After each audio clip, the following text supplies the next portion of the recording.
The stars looked different this far from Earth. Dr. Nathan Cole stood at the viewing window of the medical vessel horizon, watching the purple glow of Valrath space stretch before them. His reflection stared back at him, showing a man in his late 30s with tired eyes and steady hands. Behind him, the ship's communication officer called out their arrival time. 15 minutes until we reach Southera, Dr. Cole. Nathan nodded and turned from the window. His team waited in the medical bay, preparing equipment they might need. Lisa Grant checked the portable scanners while Kevin Shore organized medical supplies into transport cases. Both looked nervous, and Nathan couldn't blame them. The Valrath were one of the oldest species in the galaxy, and humans had only made contact with them 3 years ago. The distress signal had come directly from the royal palace. That alone made this mission unusual. The Valrath rarely asked anyone for help, let alone humans. The message had been brief but desperate. Princess Ares was dying, and their own physicians had failed to save her. Lisa looked up from her work. "Do we know anything about her condition?" "Very little," Nathan replied. "The Valrath medical files they sent are difficult to translate. Their biology is different from ours in fundamental ways." Kevin closed a supply case and sealed it. "Different how?" "Their cellular structure operates on different chemical processes. What works for humans might be useless for them, or worse, harmful." The ship shuddered slightly as it entered Southera's atmosphere. Through the windows, Nathan saw a world of purple skies and silver oceans. Massive cities spread across the continents below, their towers reaching high into the clouds. The Valrath had built civilizations when humans still lived in caves. The Horizon landed at a designated platform near the royal palace.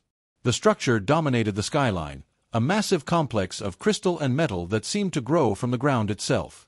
Guards in ornate armor waited at the landing area, their silver skin gleaming in the alien sunlight. Nathan and his team gathered their equipment and descended the ramp. The gravity felt heavier than Earth's, and the air had a sweet, almost floral scent. The guards approached, their faces unreadable.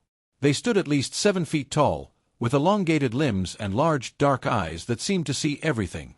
"You are the human physicians?" one guard asked. His voice came through a translator device, turning the flowing Valrath language into clear English. "Yes," Nathan replied. "I'm Dr. Nathan Cole.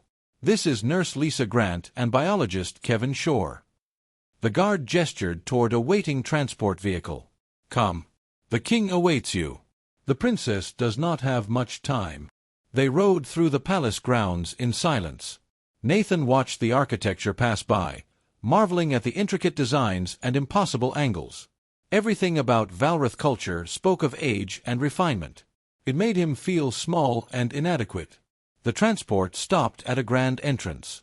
More guards escorted them through corridors lined with tapestries showing Valrath history. They passed countless rooms and halls until finally reaching a set of enormous doors. The guards pushed them open, revealing a medical chamber unlike anything Nathan had seen. The room combined advanced technology with artistic beauty. Monitoring devices hummed softly while holographic displays showed complex data. In the center, on a raised platform, lay Princess Ares. Even in her weakened state, she looked remarkable. Her silver skin had dulled to an unhealthy gray, and her breathing came in shallow gasps. Standing beside her was King Theron himself. The monarch was massive, even for a Valrath, with broad shoulders and a presence that filled the room. His robes were deep purple, marked with symbols of royalty. When he turned to face the humans, Nathan saw something unexpected in those alien eyes. Fear. "Dr. Cole," the king said, his voice deep and resonant even through the translator. "Thank you for coming. I realize this is an unusual request." Nathan approached the platform, his eyes already analyzing the princess's condition. "Your Majesty, I'll do everything I can. May I examine her?" King Theron stepped aside, and Nathan moved closer. Lisa began setting up their portable equipment while Kevin prepared to take biological samples. The princess's skin felt cool to the touch, and her pulse was weak and irregular. The Valrath monitoring devices showed readings Nathan didn't fully understand, but he recognized critical distress when he saw it. "How long has she been like this?" Nathan asked. 6 weeks, the king replied. It began as fatigue and mild pain. Our physicians treated it as a common illness. But she grew worse. Now she barely wakes, and when she does, she is in agony. Nathan studied the holographic displays, trying to make sense of the alien medical data. Have your physicians identified the cause? They believe it is an immune disorder. Her own body is attacking itself. But they cannot stop it. Every treatment fails or makes her worse. Lisa finished setting up their scanner and ran it over the princess.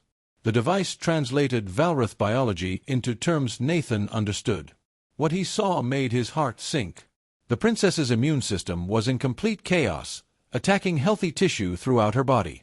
It looked similar to autoimmune cascades he had seen in human patients, but far more aggressive. "This is serious," Nathan said quietly. "But I've seen something like it before. In human patients, it's rare but treatable if caught early." Behind them, a door opened. A Valrath official entered, his robes marking him as someone of high rank. His expression was cold as he looked at the humans. "Your Majesty," the official said, "I must protest this decision. These humans are barely capable of treating their own kind. How can we trust them with the princess's life?" King Theron's expression hardened. "Minister Vorak, our own physicians have admitted defeat. I will try any option that might save my daughter." "But humans?" Vorak's tone dripped with disdain. "They are children in galactic terms. Primitive creatures playing with technology they barely understand." Nathan felt anger rising but kept his voice calm. "Minister, I understand your concerns. But I have 20 years of experience in xenobiology and frontier medicine. I've treated dozens of species, adapting human medical knowledge to alien physiologies. And how many of those species are as advanced as the Valrath?" Vorak challenged. "Advancement doesn't matter when someone is dying," Nathan replied. "Medicine is medicine. Biology follows rules, regardless of how old a civilization is." King Theron raised his hand for silence. "Enough. Dr. Cole, what do you need?" Nathan looked back at the princess, then at his team. They had traveled across half the galaxy for this moment. Success could change human-Valrath relations forever. Failure would confirm every doubt Vorak expressed. "Time, resources, and trust," Nathan said. "I need to adapt treatments to her biology. It will be difficult and risky. She may get worse before she gets better. But if you let me try, I believe I can save her." The king met his eyes for a long moment. Then he nodded. "Do whatever you must. Save my daughter, Dr. Cole, and you will have earned the gratitude of the entire Valrath kingdom." Nathan took a deep breath and turned to his team. "Lisa, Kevin, let's get to work. We have a princess to save." The palace medical wing became Nathan's entire world. For 3 days, he barely left the chamber where Princess Ares lay fighting for her life. Lisa worked beside him through endless shifts, monitoring vital signs and adjusting treatments. Kevin spent hours in a nearby laboratory, analyzing Valrath cellular structures and testing how human medications might interact with alien biology. Sleep came in brief intervals, usually in a chair beside the monitoring equipment. Nathan would close his eyes for an hour, then wake to check the princess's status. Each time, he hoped to see improvement. Each time, the readings showed her condition holding steady at best, declining at worst. King Theron visited every few hours. The mighty ruler looked smaller each time, worn down by worry. He would stand silently beside his daughter's bed, one massive hand gently holding hers. Sometimes he spoke to her in the Valrath language, soft words that needed no translation. A father talking to his dying child. On the second day, during one of these visits, the king sat down heavily in a chair across from Nathan. "I have not told you the full truth, Dr. Cole," Theron said quietly, "about what Ares means to our kingdom." Nathan looked up from his datapad, where he had been reviewing treatment options for the 100th time. "Your Majesty, she is not just my daughter. She is the last of the royal bloodline." The king's voice carried a weight of old pain. 12 years ago, a plague swept through the palace. It was sudden and merciless. It took my wife, Queen Sereth. It took my 2 sons, Princes Kale and Davin. Ares survived only because she was visiting the outer colonies at the time. Nathan set down his datapad, giving the king his full attention. I have ruled alone since then, Theron continued. The kingdom has been patient, waiting for Ares to come of age, to take her place as heir. If she dies, the royal line ends. Minister Vorik and others like him will tear the kingdom apart fighting over succession. I understand the pressure you're under, Nathan said. But I need you to know something, Your Majesty. I'm not treating Ares because of politics or alliances. I'm treating her because she's a person who deserves to live. That's all that matters to me. The king met his eyes, and something like respect showed in his expression. Perhaps that is why I trust you, Dr. Cole. You see her as I do. As a daughter, not a crown princess. After the king left, Nathan returned to his work with renewed determination. He had been cautious, trying treatments that were safe but weak. The princess was stable, but stability wasn't enough. She was slowly losing ground, and safe treatments wouldn't save her. Lisa noticed the change in his expression. You're thinking about the aggressive protocol. Nathan nodded. It's risky. In human patients, it causes severe reactions. Fever, seizures, organ stress. For a Valrith, we don't know what it might do. But it works, Kevin added, entering with fresh analysis results. In humans, when the standard treatments fail, the aggressive protocol stops the autoimmune cascade. It resets the immune system. If it doesn't kill the patient first, Nathan said grimly. They discussed options for hours, running simulations and projections. The numbers weren't encouraging. The aggressive protocol had a 60% success rate in humans. For Ares, with her different biology, Nathan estimated it might be closer to 40%. But doing nothing guaranteed failure. That evening, Nathan requested an audience with King Theron. Minister Vorik attended as well, along with several Valrith physicians who had been treating Ares before the humans arrived. Nathan laid out his proposal honestly. The treatment I'm suggesting is dangerous, he explained, showing them the data. Princess Ares will experience severe reactions. Her body temperature will spike. She may have seizures. Her organs will be under tremendous stress. For approximately 72 hours, she will appear to be getting much worse. And if this treatment fails? Vorik demanded. If she dies during these 72 hours? Then I will have failed, Nathan said simply. But if we continue with current treatments, she will die slowly over the next 2 weeks. This way, she has a fighting chance. One of the Valrith physicians, an elderly female named Caries, studied the human data carefully. I have reviewed your medical history, Dr. Cole. You have used this protocol before. 17 times. 10 patients survived. Those are not favorable numbers, Vorik said sharply. Those 17 patients were all dying when I used it, Nathan replied. The 10 who survived are alive today because I took the risk. The other 7 would have died anyway. King Theron was silent for a long moment. The room waited, tension thick in the air. Finally, the king spoke. Proceed with your treatment, Dr. Cole. I trust your judgment. Vorik stood abruptly. Your Majesty, this is madness. You are letting this human experiment on the princess. I am letting him try to save her, Theron said firmly. If you cannot support this decision, Minister Vorik, you may leave. Vorik's expression was cold with fury, but he bowed stiffly and departed. The Valrith physicians remained, and Caries approached Nathan. I would like to assist if you permit it, she said. I may not understand human medicine, but I know Valrith physiology better than anyone. Nathan felt grateful. Thank you. I could use the help. They began the aggressive protocol that night. Nathan administered the first dose himself, a modified cocktail of immunosuppressants and regulatory compounds. Lisa monitored the princess's vital signs while Kevin stood ready with emergency medications. For the first hour, nothing happened. Then Ares's temperature began to rise. Slowly at first, then rapidly.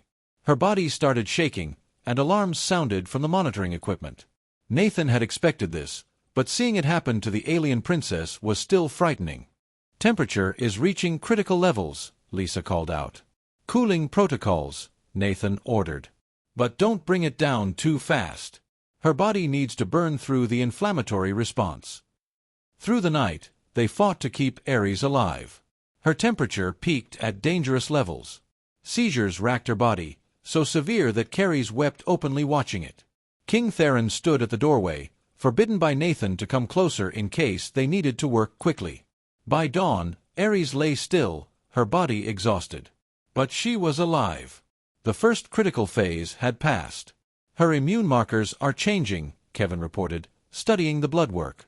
The cascade is disrupted. It's not stopped yet, but it's disrupted. Nathan allowed himself a moment of hope. Keep monitoring. The next 48 hours will tell us if this works. Minister Vorak appeared at mid-morning with palace guards. The council demands you stop this treatment immediately. You are torturing the princess. Nathan stood between Vorak and Ares's bed. The king authorized this treatment. Unless he countermands that order, we continue. The king is not thinking clearly. His grief clouds his judgment. His love for his daughter gives him clarity, Nathan shot back. He understands that some things worth having require risk. King Theron's voice came from behind Vorak.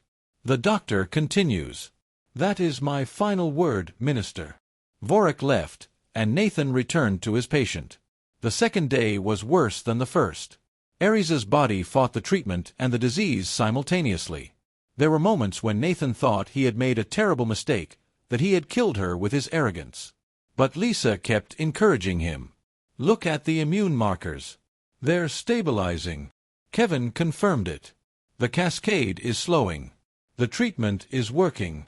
On the third day, 70 hours after beginning the aggressive protocol, Princess Ares opened her eyes. Her voice was weak, barely a whisper. Father! King Theron was at her side instantly, tears streaming down his silver face. I am here, my daughter. I am here. Nathan checked her vital signs with shaking hands. The readings were better. Not perfect, but better. The immune cascade had stopped. Her body was beginning to heal itself. Lisa hugged Kevin, both of them exhausted and relieved. Ceres approached Nathan and placed a hand on his shoulder.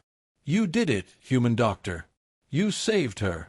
Nathan watched the king hold his daughter's hand, watched color slowly return to the princess's silver skin. He had gambled everything on an aggressive treatment, and somehow it had worked. We saved her, Nathan corrected. All of us together. The word spread through the palace within minutes. The human doctor had succeeded where Valrith medicine had failed. Princess Ares was recovering. Recovery was slower than the crisis had been sudden. Princess Ares remained in the medical chamber for 2 weeks after waking, her body rebuilding strength day by day. Nathan adjusted her treatment carefully, reducing the aggressive medications and supporting her natural healing processes. Each morning brought small improvements. She could sit up. She could eat solid food. She could speak without tiring. The palace transformed around them. Where Nathan and his team had once walked through corridors of silence and suspicion, now Valrith nobles nodded respectfully when they passed. Guards who had watched them with distrust now smiled. The humans had proven themselves in the most definitive way possible. Minister Vorak arrived on the 4th day of recovery. He found Nathan in the medical wing, reviewing Ares's latest scans. The minister's expression was unreadable, his posture stiff. Dr. Cole, I owe you an apology, Vorak said formally. I doubted your abilities. I called you primitive and unworthy of trust. I was wrong. Nathan looked up from his work. You were protecting your princess. I understand that. Understanding does not excuse poor behavior, Vorak replied. I let prejudice cloud my judgment. You risked everything to save her, using methods that terrified all of us. But you were right, and I was wrong. Please accept my sincere apology. They shook hands, a human gesture Vorak had learned for this moment. It was awkward but genuine. Apology accepted, Minister. After Vorak left, Lisa smiled from across the room. That must feel good. It feels strange, Nathan admitted. 2 weeks ago, he wanted us thrown out of the palace. Now he's apologizing. Success changes perspectives, Kevin noted. He was organizing his research notes, preparing reports on Valrath biology. We proved humans aren't as primitive as they thought. King Theron visited daily, spending hours beside his daughter. He brought her news of the kingdom and told her stories about her mother and brothers. Nathan often worked quietly in the background during these visits, giving them privacy while remaining close in case of medical needs. One afternoon, Ares asked Nathan to stay after her father left. "Dr. Cole, may I speak with you?" Nathan pulled a chair closer to her bed. "Of course, Your Highness. Please, call me Ares. You saved my life. Formality seems unnecessary between us." Her silver skin had regained most of its healthy sheen, and her large dark eyes were clear and focused. "I want to understand what happened to me. Not the medical details, but why it happened." Nathan considered his answer carefully. "Your immune system became confused. It started attacking your own body instead of protecting it. We don't know what triggered it. Sometimes these things happen without clear cause. My father told me about your treatment. He said I nearly died several times during those 3 days. You were very sick.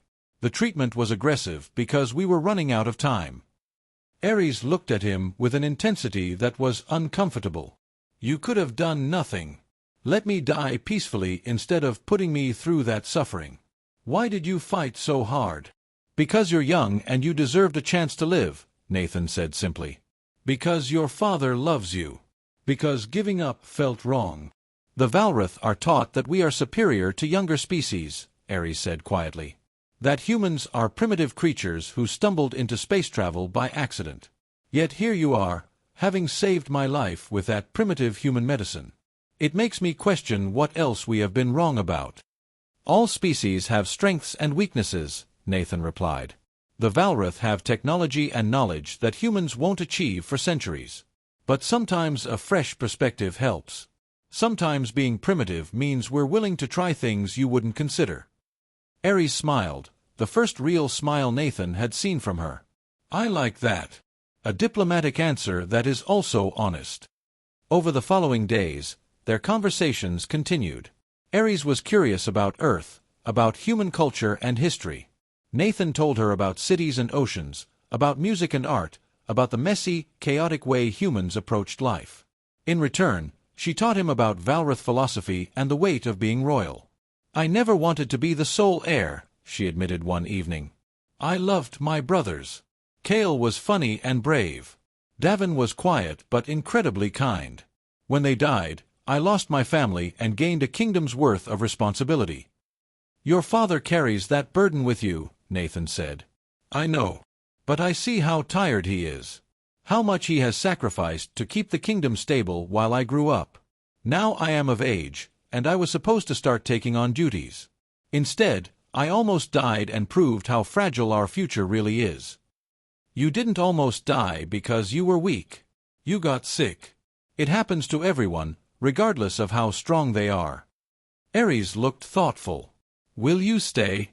After I am fully recovered? My father will ask you to, I think. We could use someone like you here." Nathan hadn't let himself think about that question. "I have a life on Earth. People depending on me. I understand. But consider it, please." By the 3rd week, Ares was strong enough to leave the medical chamber. King Theron arranged a private dinner to celebrate, inviting Nathan and his team. The dining hall was smaller than Nathan expected, meant for family rather than state occasions. The food was strange but surprisingly good, and the conversation flowed easily. Theron raised a crystal glass. "To Dr. Nathan Cole, Nurse Lisa Grant, and biologist Kevin Shore. You came to us in our darkest hour and brought light. The Valrath Kingdom owes you a debt beyond measure." "We're just glad we could help," Nathan said. "It was more than help," Theron replied. "You gave me my daughter back. You gave our kingdom its future. That is not something I will forget." After dinner, the king requested a private conversation with Nathan. They walked through the palace gardens, an enclosed space filled with alien plants that glowed softly in the twilight. "I want to offer you something," Theron began. "A position as royal physician, here at the palace. You would have access to resources beyond anything available on Earth. You could establish a medical research facility, training both humans and Valrath in combined techniques. Nathan had known this was coming but still wasn't prepared for it. "Your Majesty, I'm honored. But I'm not sure I can leave Earth permanently." "I am not asking for permanence. Spend part of each year here, part on Earth. Help us build bridges between our species. You have already shown it is possible." "What about the political complications? There are Valrath who still don't trust humans." "There will always be those who resist change," Theron said. "But you have won over many who doubted. Vorak, for instance, has become one of your strongest supporters. He has been telling everyone who will listen about the human doctor who saved the princess." Nathan smiled at that. He has certainly changed his tune. "Success is persuasive," Theron agreed. "But more than that, you showed respect for our culture while maintaining your own approach. You listened to Carries and learned from her. You treated Ares as a patient, not as a political opportunity. These things matter." They walked in silence for a while, Nathan wrestling with the decision. The opportunity was incredible. To work with Valrath medical technology, to help build cooperation between species, to be part of something historically significant. But it meant leaving behind the familiar, stepping into a role far larger than he ever imagined. "I need time to think," Nathan said finally. "Of course. Take all the time you need." That night, Nathan discussed it with Lisa and Kevin in their quarters. Lisa was enthusiastic. "This is a once-in-a-lifetime opportunity. Maybe once-in-a-civilization opportunity. We could learn so much from them, and they from us." Kevin was more cautious. "It's also a huge commitment. We'd be representing all of humanity, essentially." "That's a lot of pressure." "I know," Nathan said. "But part of me thinks this is exactly where I'm supposed to be. I became a doctor to help people. This is just a bigger stage for that same purpose." Over the next few days, Nathan continued treating Ares and thinking about the king's offer. The princess was nearly fully recovered, walking the palace halls and resuming some of her duties. She gave a public address about her experience, thanking the human medical team before an audience of thousands. "Dr. Cole and his team saw past our differences," she told the crowd. "They saw a person in need and offered their skills without hesitation. This is the kind of cooperation our galaxy needs. Not suspicion and isolation, but openness and mutual respect." The speech was broadcast across Valrath space. Reactions came quickly. Most were positive, praising the princess and expressing gratitude to the humans. But some voices were negative, warning about becoming too dependent on younger species. Nathan watched the reactions with interest. Change always met resistance. But Ares had started something important.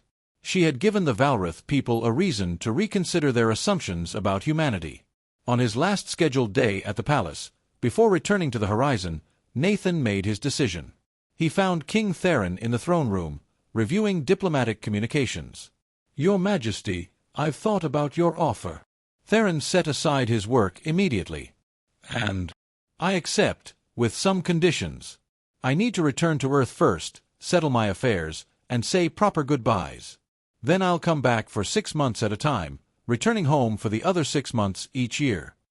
Theron smiled broadly. "Those terms are more than acceptable. Welcome to the palace, Dr. Cole." They formalized the agreement that afternoon. Nathan would serve as royal physician and establish a joint medical research center. Lisa and Kevin accepted similar positions, excited to be part of the project. The news spread quickly through the palace and beyond. That evening, Princess Ares found Nathan on one of the observation balconies, watching Salthara's twin moons rise. "Thank you," she said quietly. "Not just for saving my life, but for staying. For believing we can build something better together." "Thank you for giving me the chance," Nathan replied. "My father is different now. Lighter. He smiles again. You gave him hope. You gave him hope by surviving." Ares laughed. "I suppose we both did. The future feels less heavy now. Less like a burden and more like a possibility." Nathan looked out at the alien landscape, at the city lights spreading below them. He thought about Earth, about the life he was partially leaving behind. But he also thought about what lay ahead. The challenges, the discoveries, the chance to truly make a difference. Yes, he agreed. It does feel like possibility. 3 months had passed since Nathan accepted King Theron's offer. He had returned to Earth, spent time with his family, and arranged for colleagues to take over his responsibilities there. Now he was back on Salthara, settling into his role as royal physician and director of the new Human Valrith Medical Research Center. The facility occupied an entire wing of the palace complex. Valrith architects had designed spaces that accommodated both species, with adjustable gravity fields and atmospheric controls. Human and Valrith physicians worked side by side, sharing knowledge and developing new treatment protocols. Lisa managed the clinical operations while Kevin led the research laboratories. Princess Ares had become a constant presence at the center. Fully recovered and energetic, she spent hours talking with patients and researchers. She had taken on the role of cultural liaison, helping bridge the gap between human and Valrith staff members. "You need to understand," she explained to a group of human medical students during one visit, "the Valrith value precision and order. When presenting research findings, provide detailed methodology. They will respect thorough work." The students listened attentively. Ares had become something of a celebrity among humans, the alien princess who championed human-Valrith cooperation. Her speeches were watched across Earth, inspiring young people to study xenobiology and interspecies relations. But not everyone was pleased with these developments. In the broader Valrith political landscape, tensions were growing. General Morek, commander of the Valrith military forces, had been increasingly vocal about his concerns. He saw the human presence as a threat to Valrith security and independence. Nathan first became aware of the depth of this opposition during a council meeting he attended with King Theron. The meeting was supposed to discuss funding for the medical center's expansion, but Morek turned it into something else entirely. "Your Majesty, I must speak plainly," Morek began, his voice cutting through the chamber. "This human influence is spreading too quickly through our society. We are becoming dependent on them." "Dependent?" Theron questioned. "They are partners, not masters." "They are newcomers who have gained unprecedented access to our world," Morek replied. "The medical center, the embassy site under construction, the cultural exchanges. We are opening ourselves to potential exploitation." Minister Vorok, surprisingly, defended the humans. "General Morek, the humans have done nothing but contribute positively to our society. Dr. Cole saved Princess Ares. Their medical knowledge has already helped dozens of Valrith citizens. And in exchange, we have given them our technology, our resources, our trust," Morek countered. "History shows us that younger species are unpredictable. They lack the wisdom that comes with age. We are taking enormous risks." Nathan sat quietly through this exchange, uncomfortable being discussed as if he weren't present. Several council members seemed to agree with Morek, nodding along with his arguments. Others looked uncertain, caught between gratitude and suspicion. "The risks are manageable," Theron said firmly. "And the benefits are clear. This partnership strengthens both our species." After the meeting, Ares found Nathan in the medical center. She looked troubled. "General Morek's faction is growing stronger," she said. "My father is worried, though he would never admit it publicly." "What does Morek really want?" Nathan asked. "To return to the old ways. When the Valrith stood alone, superior and isolated. He sees cooperation with humans as weakness." "That's a dangerous perspective." "I know. But many share it, especially among the military and older noble families. They remember when the Valrith ruled vast territories, when other species deferred to us without question." Nathan considered this. "What can we do?" "Continue our work. Show them that cooperation makes us stronger, not weaker. But be careful, Nathan. Morek is not just opposed to humans philosophically. He sees you specifically as a threat. You have the king's favor and the people's respect. That makes you dangerous to his vision." The warning proved prescient. Over the following weeks, small incidents began occurring. Medical supplies for the research center were delayed by administrative errors. Valrith physicians who worked closely with humans faced increased scrutiny from government oversight committees. News broadcasts began featuring stories questioning the wisdom of the human alliance. Nothing was overtly hostile, but the pattern was clear. Someone was working to undermine the partnership, creating doubt and friction where there had been cooperation. Kevin noticed it first in the laboratories. The approval process for our joint research projects has become impossible. Papers that should take days now take weeks. We're being buried in bureaucracy. Lisa reported similar problems in the clinical operations. Valrith patients who want to see human doctors are being discouraged by their own physicians. Not forbidden, but strongly encouraged to stick with Valrith care. Nathan brought these concerns to King Theron during a private meeting. The king listened grimly. I am aware of these obstacles. General Morek and his supporters are testing boundaries, seeing how far they can push without directly defying me. It is a dangerous game. What can we do? For now, endure it. Continue your work and don't be provoked into confrontation. Morek wants an excuse to call for restrictions on human activities. Don't give him one. The situation grew more tense when construction began on the permanent human embassy. The site was near the palace, a location that symbolized the close relationship between Theron and the human delegation. On the day of the groundbreaking ceremony, protesters gathered outside the palace walls. They carried signs written in Valrith script. Ares translated quietly for Nathan as they watched from a balcony.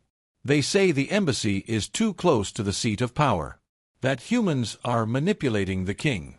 That we are losing our cultural identity. Those are harsh accusations, Nathan said. Welcome to politics. Truth matters less than perception, and Morek is very good at shaping perception. The ceremony proceeded despite the protests. King Theron gave a speech about friendship between species and the bright future they were building together.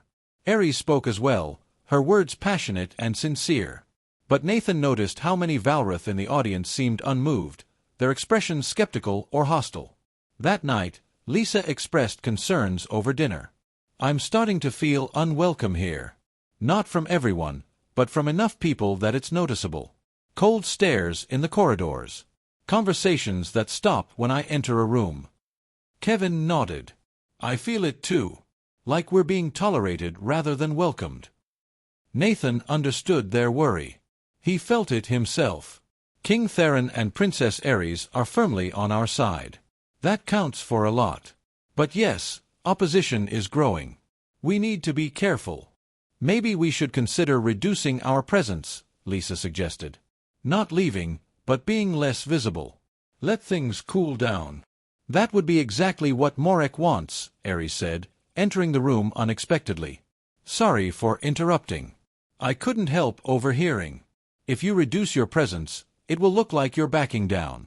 Morek will claim victory and push harder. But if we push forward, we risk escalation, Nathan pointed out. Yes. But some battles are worth the risk. The princess's determination was admirable, but Nathan couldn't shake his growing unease. The situation felt unstable, like they were standing on ground that might collapse at any moment. His fears intensified when Minister Vorak requested an urgent meeting. The minister arrived late at night, looking troubled. Dr. Cole, I have information you need to know. General Morek is planning something. I don't have details, but there are whispers among his supporters. Something about proving the humans cannot be trusted. What kind of proof? I don't know. But be vigilant. Watch for anything unusual, any opportunity for someone to make you look dangerous or incompetent. Nathan thanked him and immediately contacted Lisa and Kevin, warning them to be extra careful. They implemented additional security protocols at the medical center and documented everything they did in meticulous detail. 3 days later, the embassy construction site exploded. The blast occurred at dawn, when no one was present. The explosion destroyed half the completed structure and sent debris across several blocks. By the time Nathan arrived, Valrith Emergency Services had secured the area. The damage was extensive, but, thankfully, no one had been injured. General Morek arrived shortly after with a contingent of military investigators. His expression was grave as he examined the scene. This is a tragedy, he announced to the gathered media. An attack on Valrith soil, possibly by terrorists who oppose our alliance with humanity. Nathan felt ice in his stomach. The phrasing was deliberate. Morek was suggesting the explosion was caused by opponents of the alliance, but his tone implied something else entirely. The investigation moved quickly. Within hours, Morek's team claimed to have found evidence. They discovered human-made explosives at the site and traced their origin to a shipment that had arrived with the Horizon supply run 2 weeks earlier. Nathan, Lisa, and Kevin were brought to the palace security office for questioning.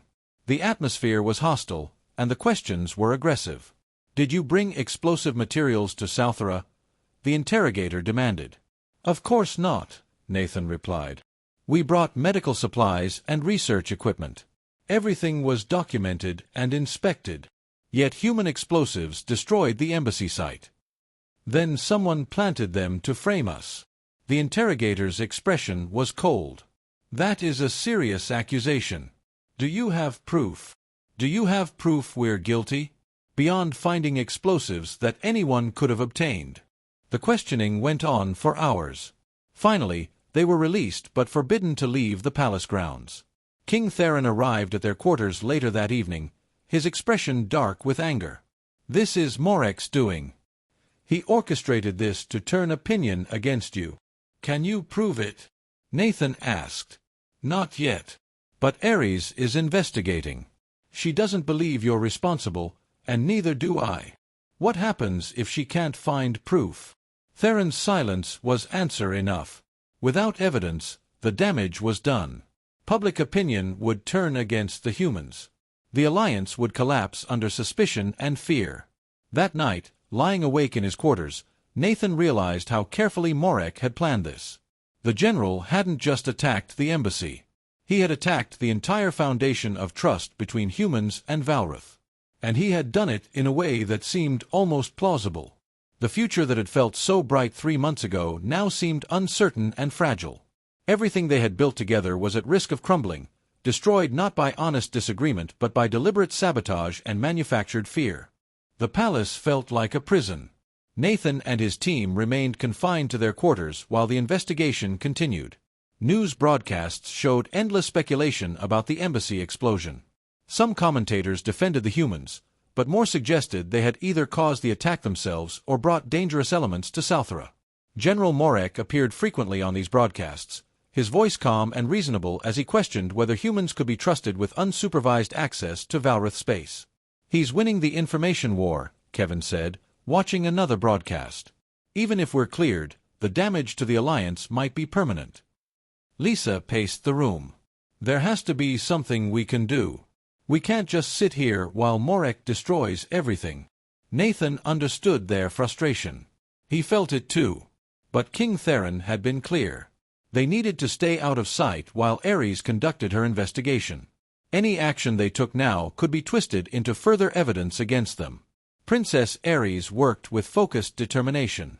She had assembled a small team of loyal guards and investigators, people she trusted absolutely.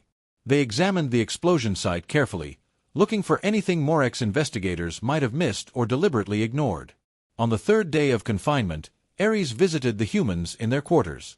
She looked exhausted but determined. "I found something. It's not proof yet, but it's a lead."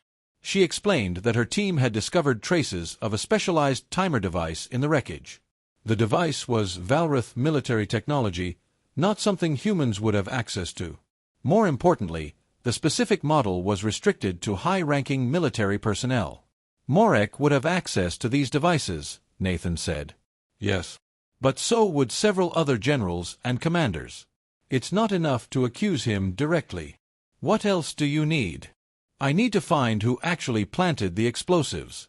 Someone had to transport them to the site, set the timer, and get away without being noticed. That takes planning and coordination." Ares continued her investigation, reviewing security footage from around the embassy site.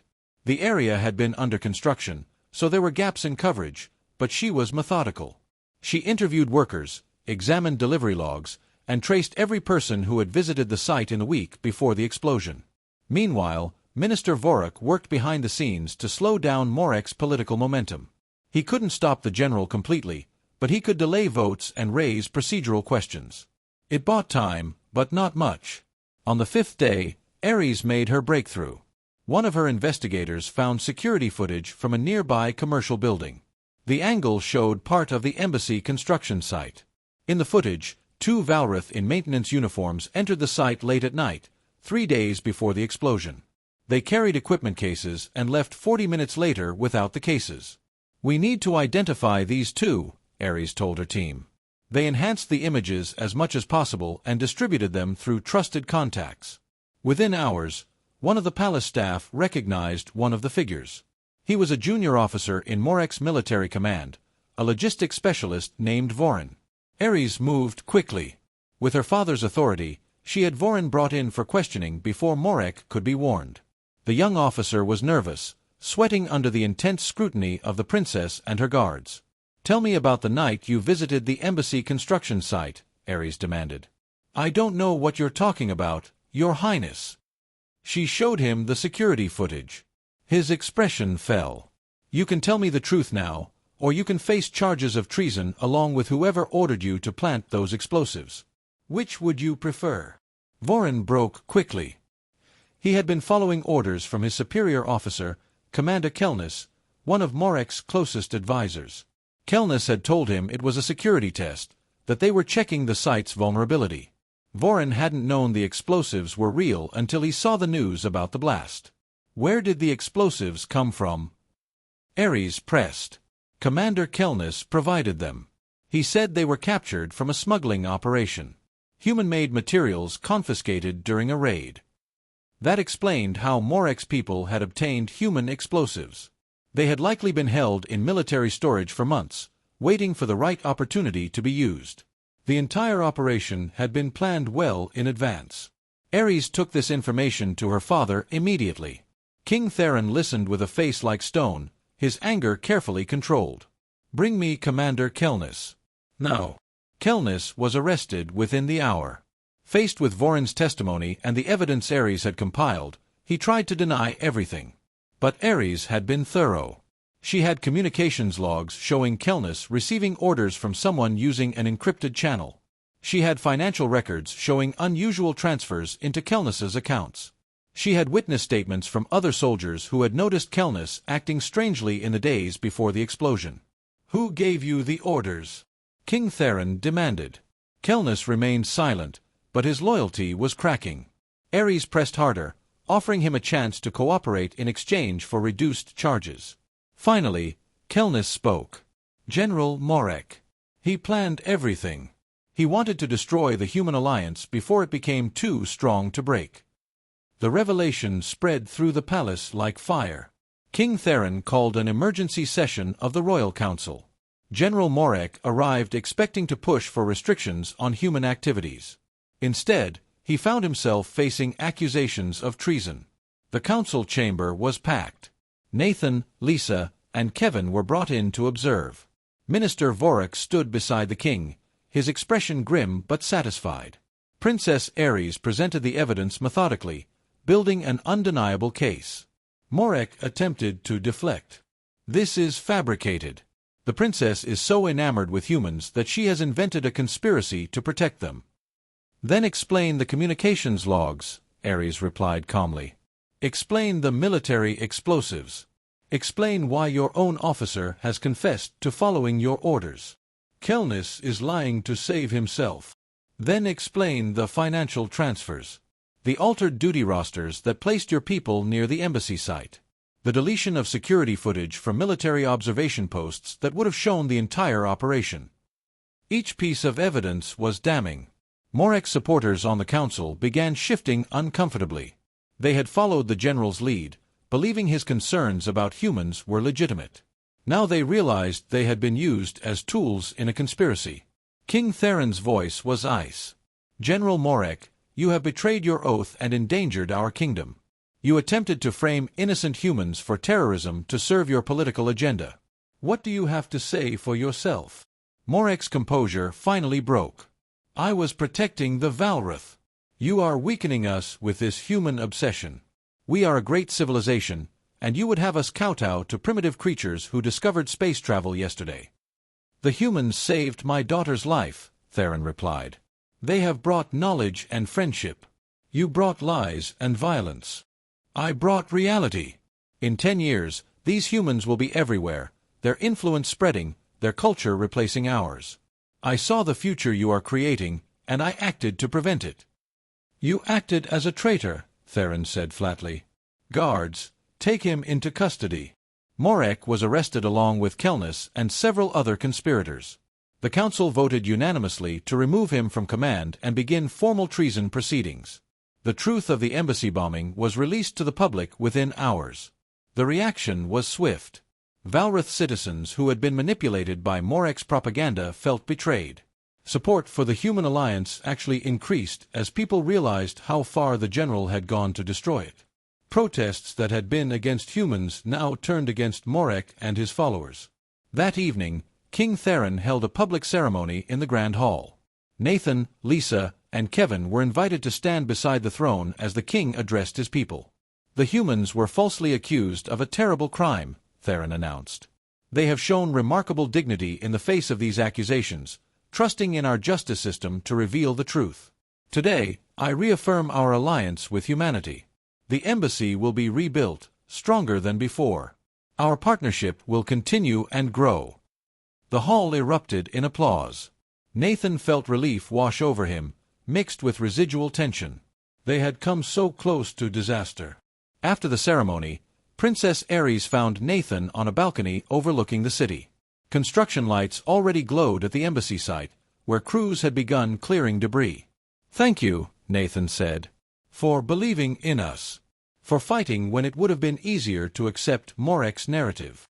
"I fought for the truth," Ares replied. "And for what I know is right. This alliance matters, Nathan. Not just politically, but personally.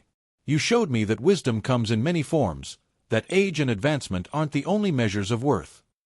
"What happens now?" "Now we rebuild.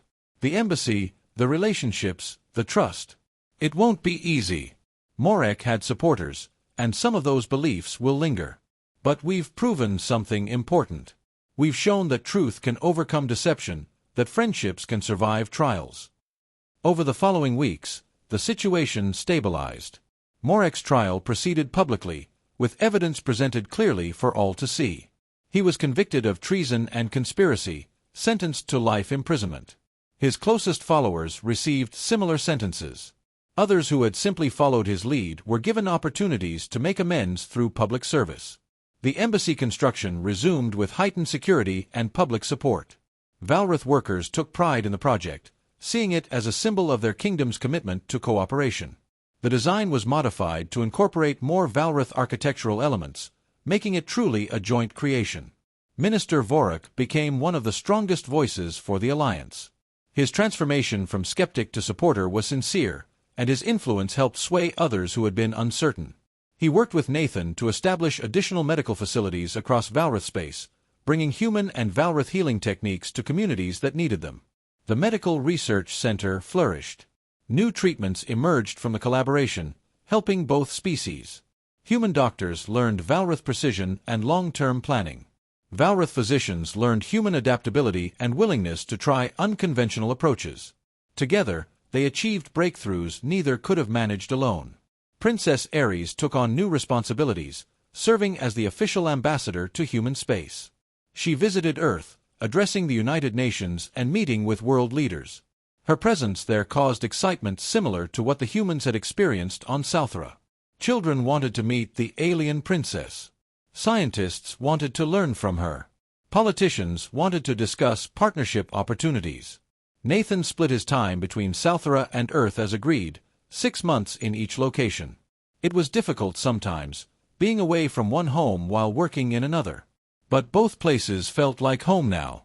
He had friends and colleagues in both worlds, responsibilities and relationships that mattered. 1 year after the embassy bombing, the completed structure was officially opened. The ceremony was grand, attended by representatives from dozens of species. King Theron and Princess Ares stood beside human ambassadors, cutting a ribbon that symbolized the formal opening of permanent human presence in Valrith space. Nathan watched from the audience, sitting with Lisa and Kevin. They had all chosen to continue their work here, finding purpose in the alliance they had helped create. "Do you ever regret it?" Lisa asked quietly. "Taking that first call to save Ares?" "Everything that came after." Nathan thought about the question. He thought about the fear and uncertainty, the accusations and confinement, the moments when everything seemed about to collapse. But he also thought about Ares recovering, about the friendships formed, about the medical breakthroughs and cultural exchanges. He thought about what had been built from one desperate attempt to save a dying princess. "No," he said. "I don't regret any of it."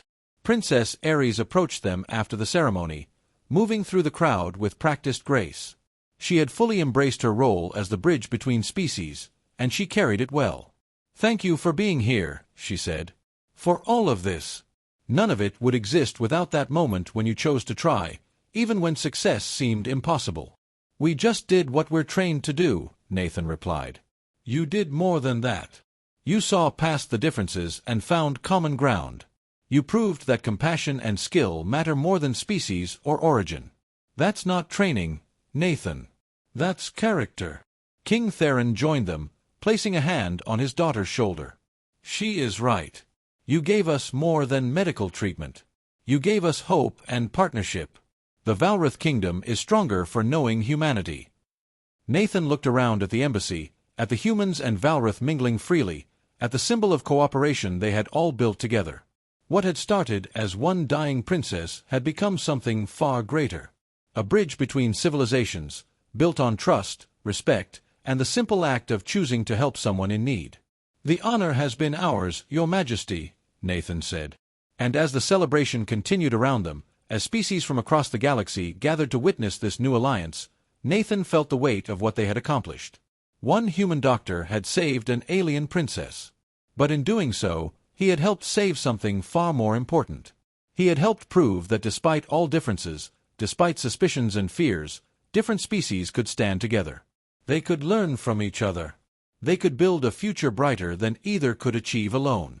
The alien princess had been dying, and a human doctor had saved her.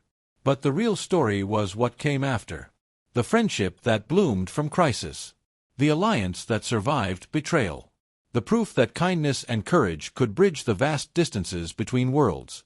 This was only the beginning.